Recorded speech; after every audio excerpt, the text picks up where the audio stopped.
Anak, pag nawala na ako, gusto ko lumaki kang mabuting tao, ha? Nay, ano ba yan? Tumigil ka na dyan sa kakaganyan mo. Pag nawala na ako, huwag mo akong kakalimutan, ha? Pakilala mo ako sa magiging anak mo. Sabi ko, tumigil ka na eh. Oh anak, tulog ka pa din? Di ba may pasok ka? Gumising ka na. Si nanay naman eh, umagang-umaga eh. Anak, umupo ka na dyan. Malapit na matapos ng favorite mong ulam. Ayoko niyan, Nay. Ay naku, maldita na naman siya. Oh anak, tapos na to favorite mo lasagna. Kumain ka na. Bakit ka pa nagluto niyan? Ayoko nga niyan, di ba? Wala akong gana.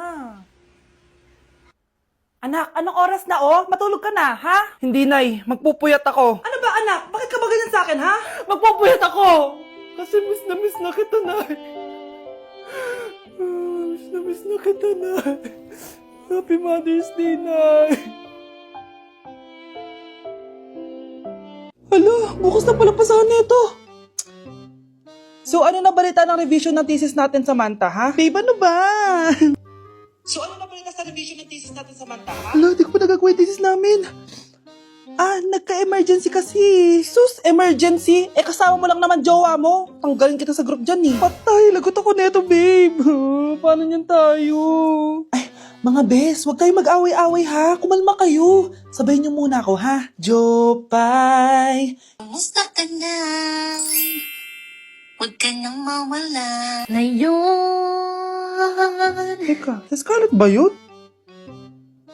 Dadalhin kita sa aming bahay. In fairness, ang ganda ng boses mo, be. Di tayo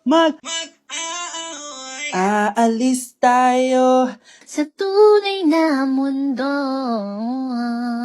O, diba? Kumalma rin kayo. Ang fun kasi magkanta-kanta dito sa bus. Tapos, nakakaaliw pa yung mga filters. Buti na lang talaga, magaganda yung mga boses natin, mga bae. Truly! Wala pang ginawa sa Scarlett, oh. Ikaw, Scarlett! Nasaan yung IRS mo, ha?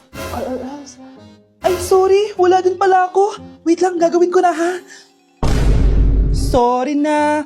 Pwede ba? Kakagising ko nga lang pala, mga mare. Charot lang, kanina pa ako gising. Habang tumatae nga pala ako, mga mare, bigla ako may naisip ng pagkakakitaan. Kaya naman nagpahatid na ako, mga mare, sa malapit na grocery sa amin. Bagong-bago nga pala itong naisip ko, mga mare, at wala pa nakakagawa nito. Bumili na nga ako ng mga kakailanganin ko, mga mare, para hindi tayo maubusan ng stocks mamaya. Pagka uwi ko nga, inumpisan ko na agad magluto, mga mare. Para naman marami tayong kitain ngayong araw. Wala talagang lugi dito sa small business na naisip ko. Dahil sa isang pack na to, 200 orders na ang magagawa ko dito, mga mare. Kakaiba talaga tong fries ko, mga mare. Dahil sinigang powder ang nilagay ko dito, mga mare. Ito nga pala yung 70 pesos, mga mare. Sobrang sulit na talaga. Sa sobrang mura nga nito, mga mare, nanganganib pa ako malugi. Pero hindi na importante yun, mga mare, basta marami tayong customer. Nakakatakam nga tong sinigang fries natin, mga mare. For sure, dadayuhin to. Hindi na talaga nakapaghintay ang mga customers natin, mga mare. Kita niyo naman sa mga mukha ng mga customers natin, mga mare, na masaya sila. Sobrang nagustuhan nga nila yung sinigang fries natin, mga mare. Babalik-balikan daw nila to. Ang saya pala kumita, mga mare, lalo na't galing sa dugot pawis. Hala, iba na section ko. Saan yung section 1? Ba't napunta ako dito? Ito na ba yung section 1? Good afternoon, everyone, especially to all of the panelists, advisors, and especially to our co-researchers who attend this virtual conversation. So, good afternoon, everyone. Namamatay ng dahil sa iyo, ma'am.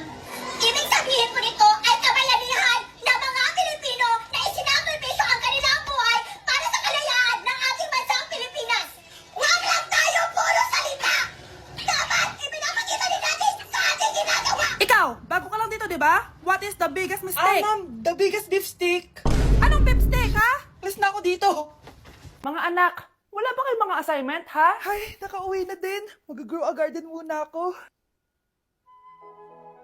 Wow! Magtatanim ako ng candy blossom para yumaman ako. Aba! Kakauwi lang ay padagadang naatupag, ah. Wow, ang ganda naman ng garden nila. Hindi ako papatalo. Maglalaro ka din yan? Gaya-gaya ka. Mas maganda naman yung garden ko kesa sa'yo. Ah, ganon. Wait lang. Nakakainis ka! Ninakaw mo yung mga fruits ko! Mas mayaman na ako sa'yo ngayon. Nascam ako! Ayun na nga ba yung sinasabi ko eh. Manda kayong dalawa sa akin, ha? Kukunin ko muna to. Mag-aaway pa ka sa grow a garden na yan. Ba't di kaya kayo mag-grow a garden sa labas? Ayan ang grow a garden na gusto ko. Kung gusto nyo pa bumalik to, tapusin nyo yan, ha? Ah, sige po, Nay. Kinulong po ni Nanay si Scarlett sa bodega. Ha? Anak?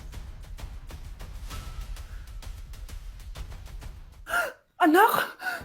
Walang iya talaga yung tita mo. Anak, sorry kung ngayon na ako nagpakita.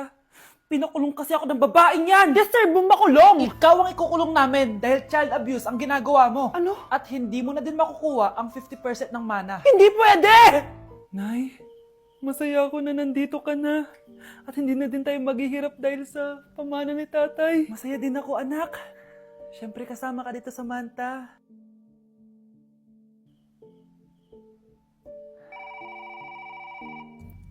Ano ba? Bakit tawag ka ng tawag, ha?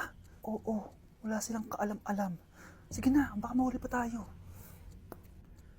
Sa wakas, sa atin na ang mana. Maghahati tayo dito. Palayasin mo na yung mga batang yun, ha? Ako bahala. Ang galing talaga natin magpanggap date. Mga anak, aalis na tayo dito sa bahay. Lilipat tayo sa mas malaking bahay. O eto, mga gamit nyo, inimpake ko na. Talaga, Nay? Scarlett, huwag ka maniwala dyan. Nagpapanggap lang yung nanay mo. Samantha, ano yung mga pinagsasabi mo? Magjowa sila ni attorney.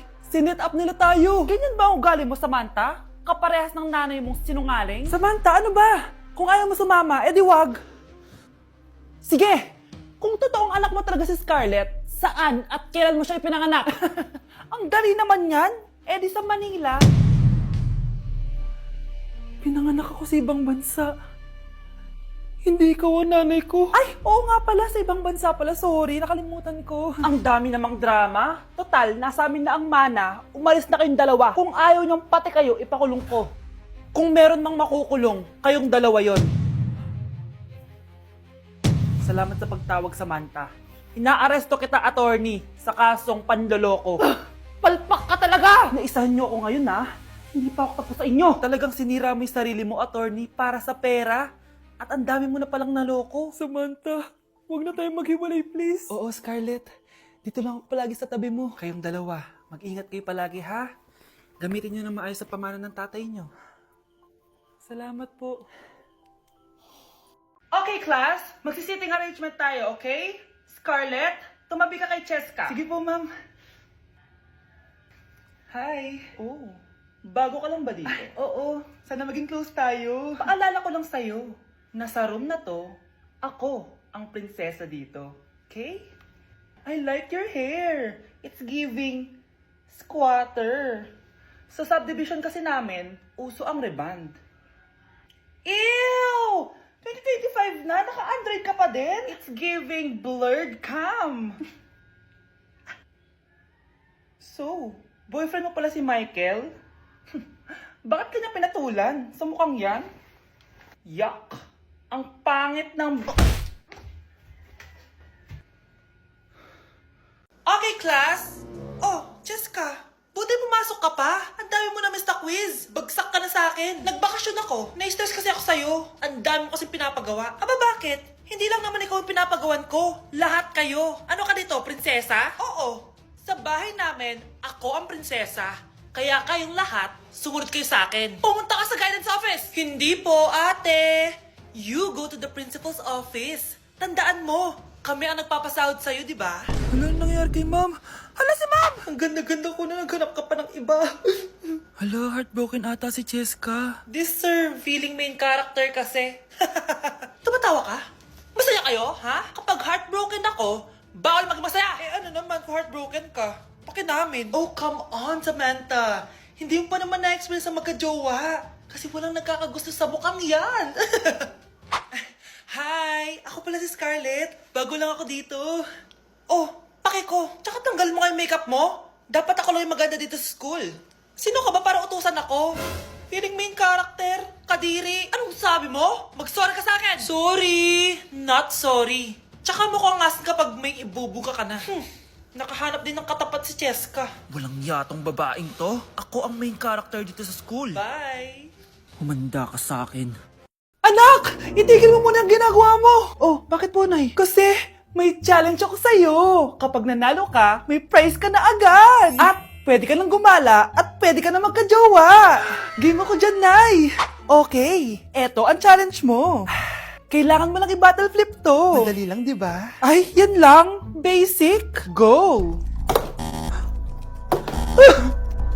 Bakit ayaw? Hala, ang hirap naman neto. Akala ko madali lang manalo. Hindi naman talaga mahirap manalo, anak. Lalo na kung sasali ka sa weekly Lucky Draw promo ng Mogu. Sumali na for a chance to win exciting prizes. Up for grabs every week is an iPhone 16 Pro Max 256GB, along with other rotating prizes such as Samsung TVs, iPads, GCash, and more! All you have to do is scan the QR code on your Mogu bottle and enter the 10-digit code found under the cap to earn points and join the draw. Kaya the more you collect, the better your chances of winning. Ang dali lang pala, Nay. Favorite ko pa naman tong Mogu. For sure, marami akong makokolek. Tama ka, anak! All registered users can join! And you can use your points to submit entries for the weekly lucky draw. Imagine, umiinom ka lang ng Mogu tapos may chance ka pang manalo ng big prizes. Naku, Nay! Excited na ako manalo! Masarap na talaga, anak. Tapos ang chewy pa, Nay. Tara, selfie tayo. Tara. Ayan, ang ganda ko dyan, Nay. Remember, life is too short, but it's not too late to join the fun and chew to win with Mogu. For more details, just visit www.mogumogu.com.